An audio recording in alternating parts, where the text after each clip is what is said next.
Hey girlies. Hey girlies.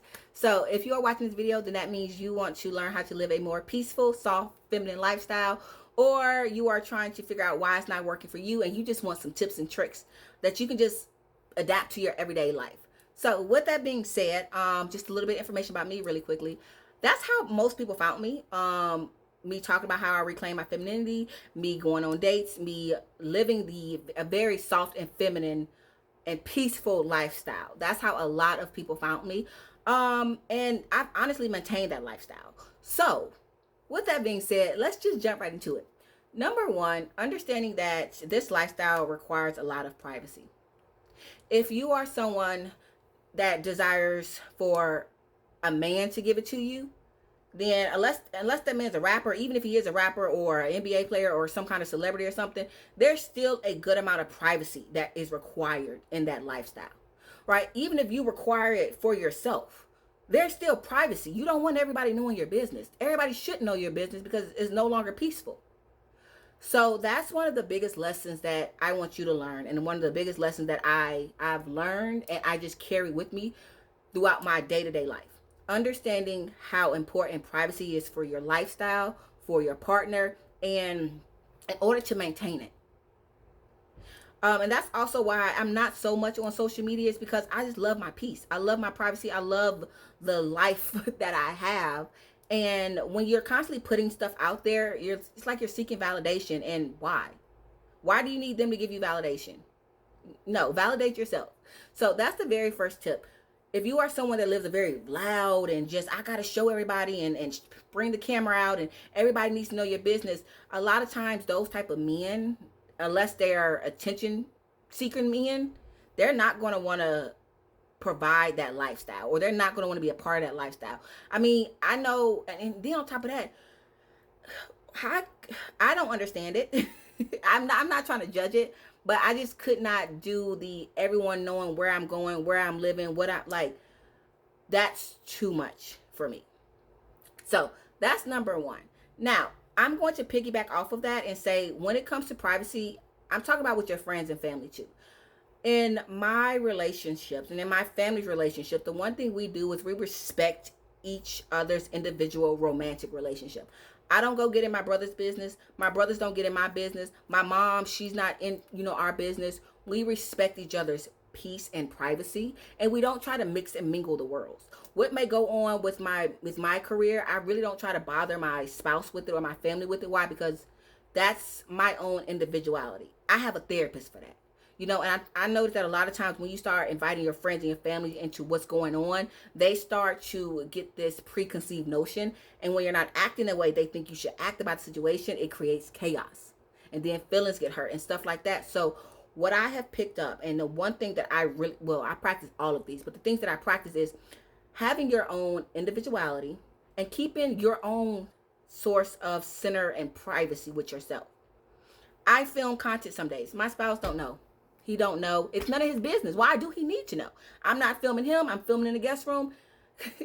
So, but that's my own peace. That's my own individuality. And it makes me happy. So with that being said, if you want to live a more peaceful, feminine lifestyle, fine. Understand the benefits of privacy and how much peace it has. And then find your own source of happiness. And that goes into number two, which is why I kind of paused. I'm like, oh, dang. I segue into that so easily. In order to live this life, ladies, get a hobby.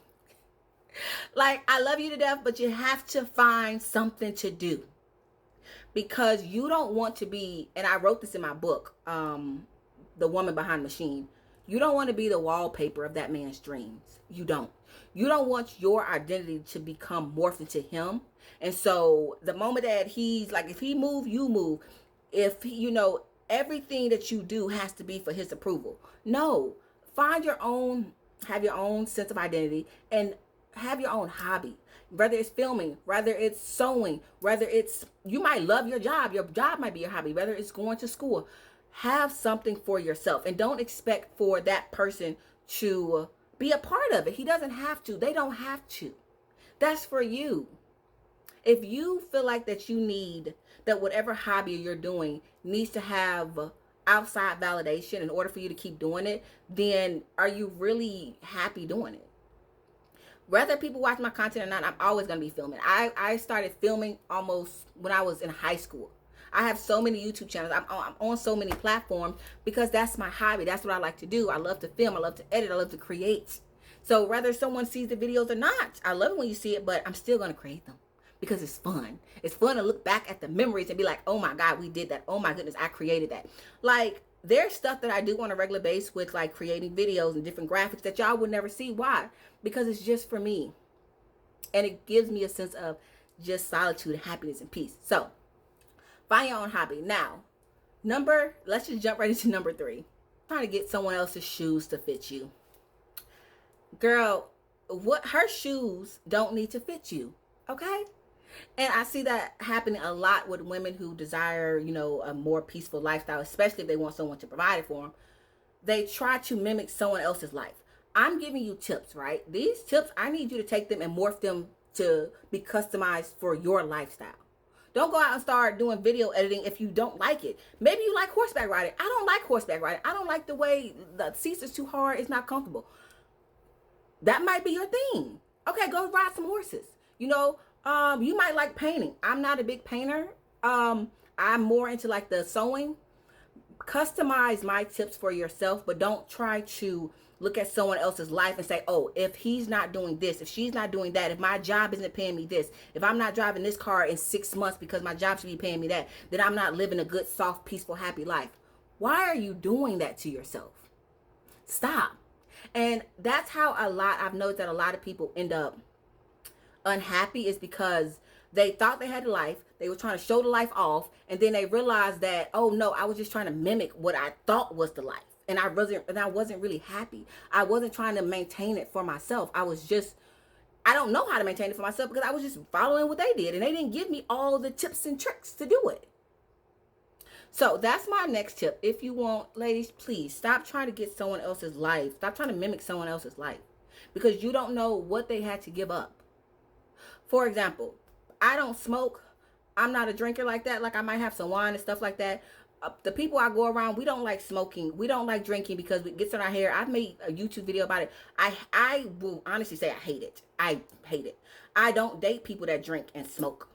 Like, the little wine that I do, they honestly think it's a bit much sometimes. So if you are someone that smokes and drinks, are you willing to give that lifestyle up? Okay, yeah, the man will put you in a house. He'll give you a car. He'll give you all this, but you have to give up smoking and drinking, and you have to, you have to become whatever I am. If that doesn't suit you, then why would you do it? It's not very soft, is it? No, it's stressful because you want a cigarette and you can't have one. See, I'm not stressed out about it. I don't even like, when I have to go buy cigarettes with people, I'm like, I don't even know the cost of it. I don't know the cigarettes. People don't even send me to buy them because I know very little to nothing about them because it's not within my lifestyle. So I'm going to touch on number 4, but I'm going to do this very soft because this is something that I really need you ladies to understand. And it's going to be hard for, it's when I was thinking about this topic, I was trying to find the best way to say this. Your health matters. How you carry yourself on a daily basis, it actually matters. We live in a very messed up world where people will assume and judge and make, unfair assessments of you and what you deserve based off of your appearance. And something that I personally tell myself on a regular basis is beauty pageants exist for a reason. They exist for a reason. Now, that's probably not the nicest thing you could tell yourself, but I tell myself that because it's true.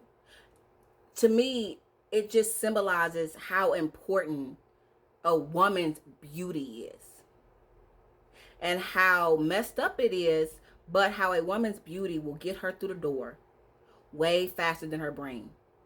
Yes, it sucks. But unfortunately, that's just the life we live in.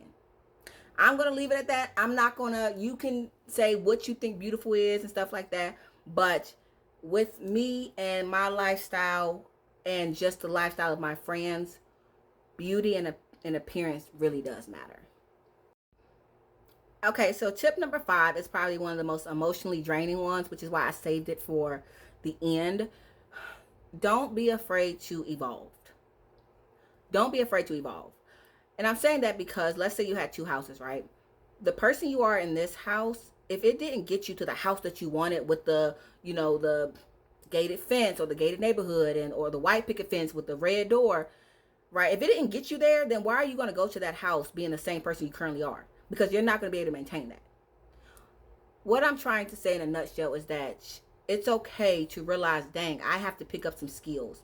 I have to go to therapy. I have to learn to adjust some of my habits and some of my beliefs because they haven't gotten me to where I want to be. They haven't gotten me the lifestyle that I wanted, that I'm happy with. So I'm going to have to make some changes. There's nothing wrong with that. And you want to know something else? It's nobody's business. You don't have to come on the internet or go outside or go to the highest mountain and say, I changed the way I was speaking. I changed the way I was dressing. I changed. Why? You don't have to prove it to anybody. The proof is the lifestyle that you are now living and you are happy in. So, being okay with realizing that you have to make some changes, and that may mean changing the environment, changing the people you are around, changing the way that you talk, walk, speak, dress, act, clubs you go to, just, changing those things so that you can be in a better environment. And I kind of despise they're not accepting me for who I am. Who you are hasn't gotten you where you want to be. So you're not even accepting you there. Do you get what I'm trying to say?